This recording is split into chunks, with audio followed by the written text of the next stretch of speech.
एक महिला जब काम से लौटकर घर पहुंची तो उसने देखा कि उसका पति बिना बताए अपने माता पिता को उनके शहर वाले घर में ले आया था। घर पूरी तरह बिखरा हुआ था, कमरे में धुआं और धूल भरी हुई थी, फर्श पर हर जगह खरबूजे के छिलके पड़े थे। उसका निजी सोफा पुराने पर्दों से ढका हुआ था और दीवार की पेंटिंग भी बदल दी गई थी। जिस घर को उसने मेहनत से संभाला था, उसकी यह हालत देखकर वह अंदर से गुस्से से भर गई। लेकिन पति के सामने उसने खुद को रोक लिया और सिर्फ गंदगी पर सवाल उठाया, जिससे सास नाराज हो गई। सास ने साफ कहा कि वह अपने बेटे के घर में रहती है और उसे कोई हक नहीं कि वह कुछ बोले। स्थिति तब और खराब हो गई जब ससुर ने उसके जूतों पर थूक दिया। महिला गुस्से में फटने ही वाली थी, लेकिन पति ने उसे रोक लिया और कहा कि उसके माता पिता अब भी गांव से आए हैं, उन्हें शहर के तौर तरीकों की आदत नहीं है, इसलिए उसे सहन करना चाहिए। लेकिन महिला अब तक इस तरह की जिंदगी से तंग आ चुकी थी। उसने पति से कहा कि उसने मेहनत से घर बनाया था और अब उसका यह हाल हो गया है। ऊपर से उसकी माँ ने उसके चेहरे पर भी गंदगी फेंकी। वह ये सब कैसे सहन करे। सास अपनी बातों पर अड़ी रही और कहती रही कि सास ही बहू को सिखाती है, बहू सास को नहीं, और यह कि वे अपने बेटे के घर में जो चाहे करेंगे। उसने महिला को बाहरी तक कह दिया। ये सुनकर महिला का सब्र टूट गया और उसने कहा कि यह घर उसने खरीदा है और यह उनकी शादी की संपत्ति है, इसका उनसे कोई संबंध नहीं है। लेकिन पति ने उसका साथ देने के बजाय उसे ही डांट दिया और कहा कि उसे उसके माता पिता से इस तरह बात नहीं करनी चाहिए। महिला ने वहां रहना ठीक नहीं समझा और यह कहकर चली गई कि वह इस स्थिति को अपने तरीके से संभालेगी। पति के माता पिता को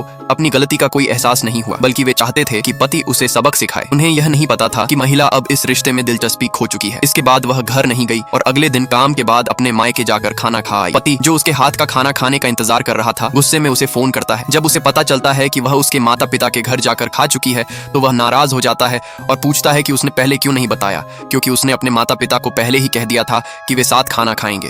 महिला साफ कह देती है कि उसने ऐसा कोई वादा नहीं किया और अगर घर में खाना बनाने वाला कोई नहीं है तो वे बाहर जाकर खा सकते हैं, और वह फोन काट देती है। रात को सास उसे फोन कर डांटती है कि वह उसके हाथ का खाना खाना चाहती थी और वह ऐसा व्यवहार कर रही है। महिला शांत रहकर जवाब देती है कि उसे खाना बनाना ठीक से नहीं आता और वह काम से थक जाती है, इसलिए मायके जाकर खा लेती है और आगे से उन्हें उसका इंतजार करने की जरूरत नहीं है। इससे सास और भड़क जाती है।